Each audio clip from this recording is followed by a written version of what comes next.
The types of friends you need in your life.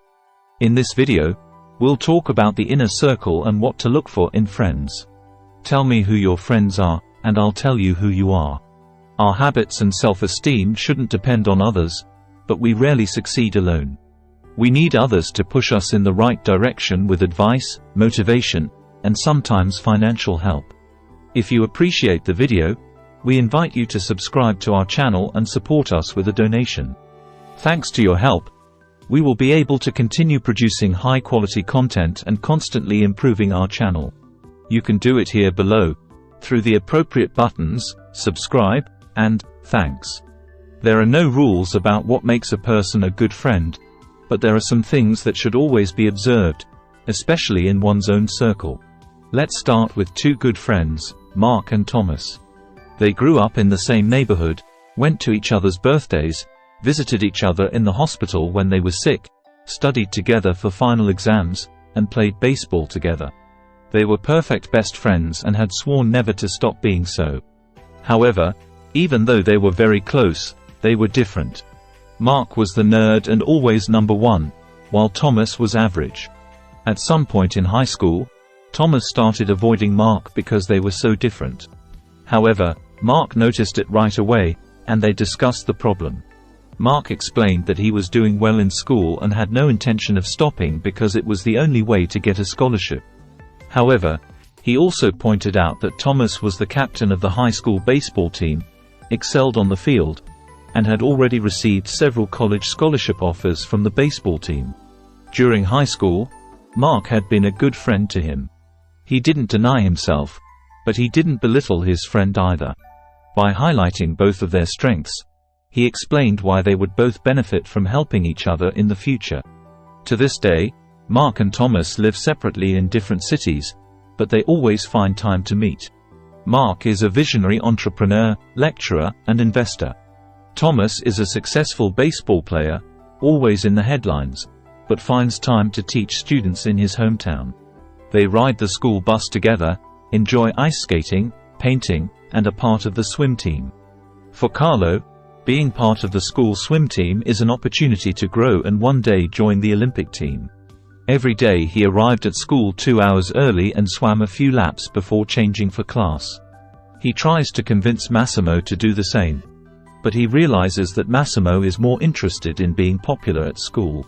At one of the school parties, one of the guys brought drugs.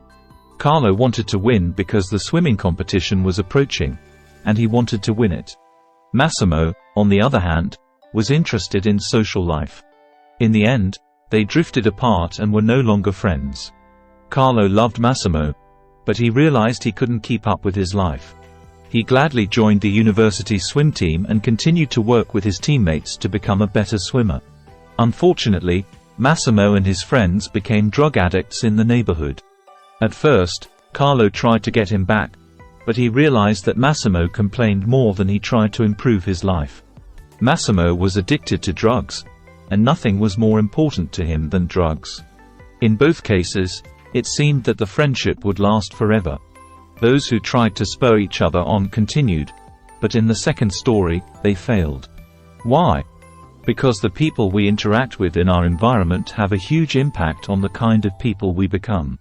What kind of friends should we look for in our environment? And above all, what kind of friends should we keep around us? Negative complainers. We all face obstacles in life that make us sad, depressed, or disappointed. But after a while, we all want to overcome the difficult times and lift our spirits. But some people, like Massimo, prefer to remain addicted and complain that their life is not as successful as yours. No matter how much you want to help these people, they will always find a way to diminish your positive energy with sad stories and self-destructive habits. In the end, you have to decide for yourself whether you need people who inspire you or who lead you astray. People smarter than you. Jim Rohn once said, "You are the average of the 5 people you spend the most time with." But we underestimate the power of these words. Sometimes we don't realize what we're capable of until someone close to us points it out. Other times we may know exactly what we're capable of, but we need someone to share our energy with to move forward. In the first story, Mark doesn't fail to highlight Thomas's strengths and advises him to work on his baseball game. Mark knew he was different from his friend, but he wanted him to succeed just the same. He was a good friend, encouraging and supporting Thomas in his studies so he could get a better scholarship. He has wise friends who help him identify his strengths and support him in his effort to improve. Harmful influences are a bitter pill to swallow, but not all friendships are good.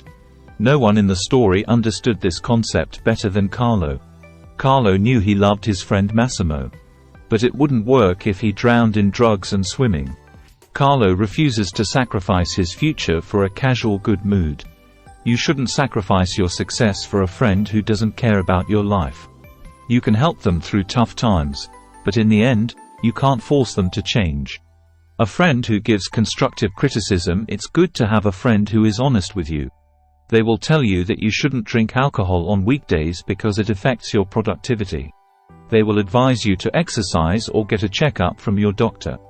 They might even help you build your resume for your next job. Constructive criticism is necessary and helps us grow. However, beware of people who use criticism to weaken you. When you enter a room, this person will point out that your shirt is faded and tell you that you should wear better clothes instead of looking like a bum. Or, if you buy a new pair of shoes, they will insist that you got ripped off. Also, be wary of men who constantly ask you about your work, only to highlight your dissatisfaction and poverty. They may or may not be jealous. Either way, criticism must be constructive. What do you think about your friends and the surrounding environment? If yes, have your friends helped you improve?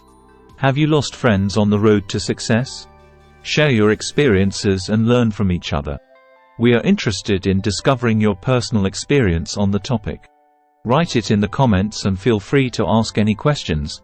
We will be happy to interact. Feel free to leave a comment so that we can improve the content. Your like would be the cherry on top, and click subscribe to stay informed about upcoming publications.